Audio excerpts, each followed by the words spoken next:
That's the man Maurice Bishop. Yes, sir. Yes, sir. Okay, let me keep on going. The homie is today's Benin.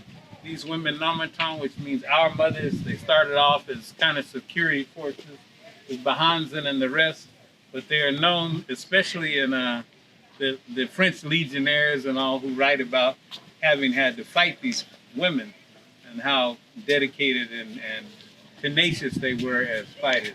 I've been told, although I haven't verified it, that that was kind of the model that they were using with this Wakanda business. Yeah. I don't know if it's true, but you know, it's okay. Edward Wilmot Blyden, really one of the real true fathers of Pan-Africanism. I remember the first time I heard his name, Dr. John Henry Clark was talking about the Blyden Society, where they were studying, you know, their study groups in Harlem, I guess, in the early days. But born in St. Thomas, again, Virgin Islands, made his real impact here in Africa, Liberia, a scholar, a diplomat, head of a college, even ran for president. I think the one we know the most is Christianity, Islam, and the Negro race. Yeah. And he's written some other ones too. So that's Blyden, one of the true fathers of Pan-Africanism. Biko. Now, I ask every group this question of Ghanaians, students, and just in general. Have you ever heard of apartheid?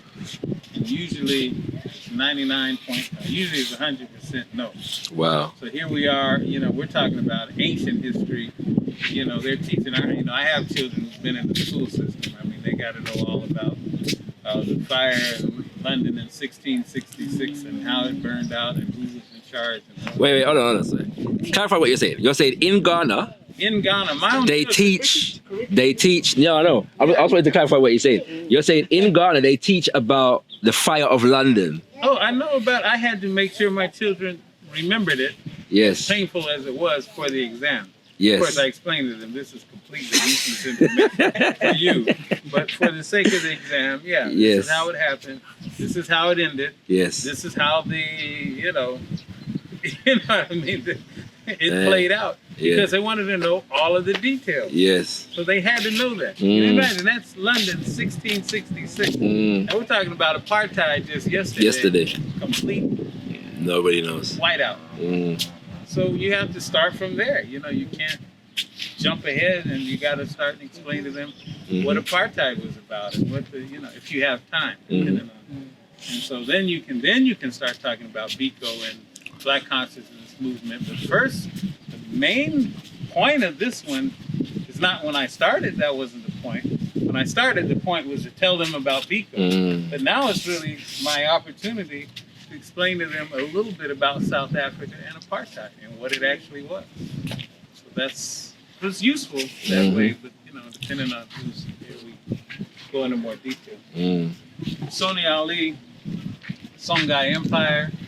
Okay, this is where the children, the Ghana, Mali, and Songhai, you know, we get a chance to say about these West African empires because they will not have heard of them. And we get into Songhai being the, you know, the largest and the last of the empires, and also talk a little bit about, not a little bit, a lot about their organization in terms of, you know, their navy on the Niger River and the ships they had and the 14 main protectorate, not protectorates, but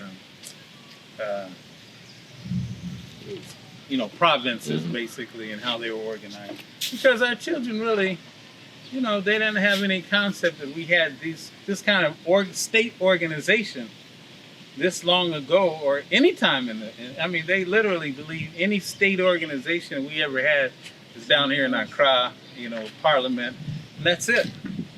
So, you know, it's a whole reorientation. When the young ones, they're always happy to hear we were doing these things long time ago. So that's where we get into Sony Ali.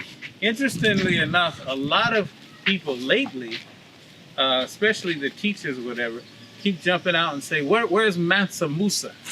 So many people have asked me, where's Mansa Musa?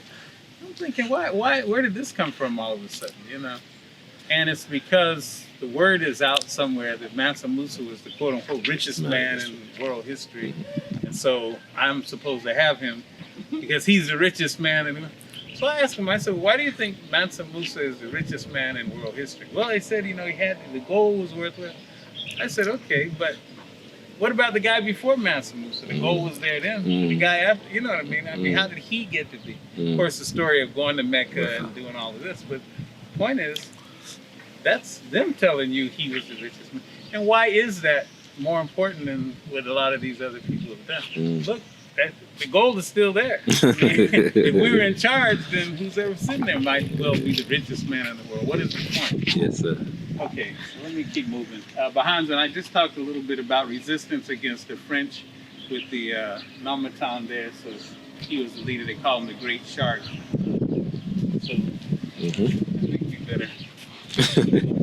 That's what I said. You look up to the rain.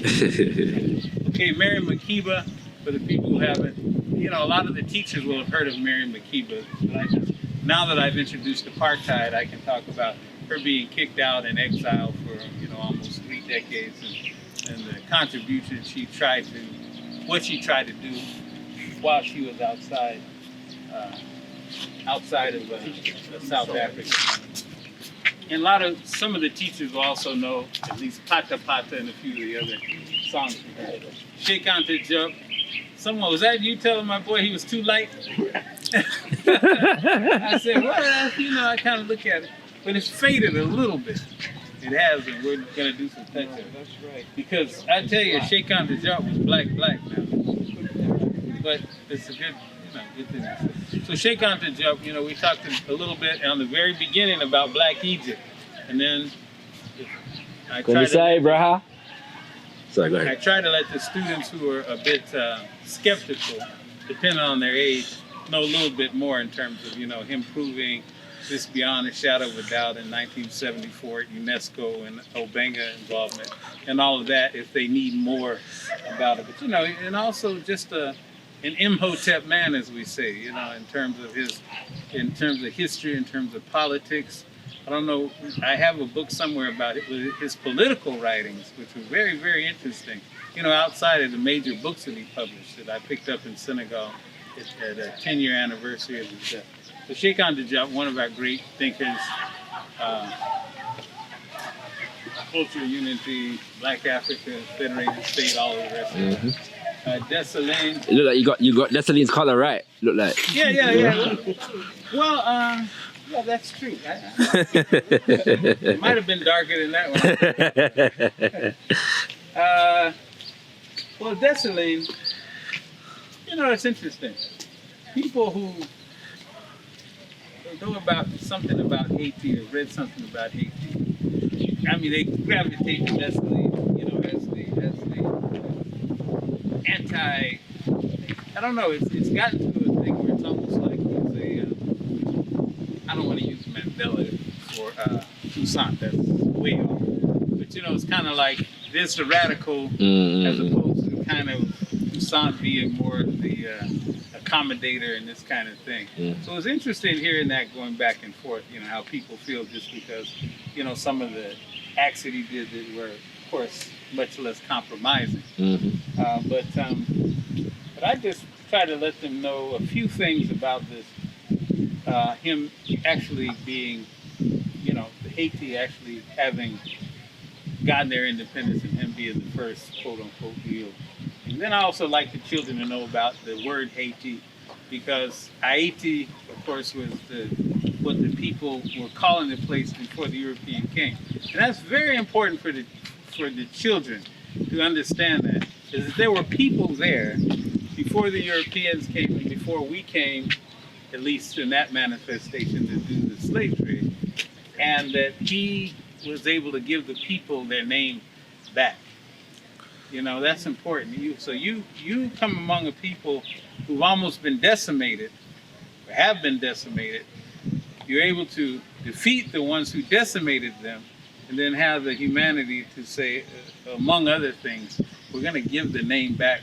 Because they could have just as easily named it after a place in today's Benin, right? But they didn't.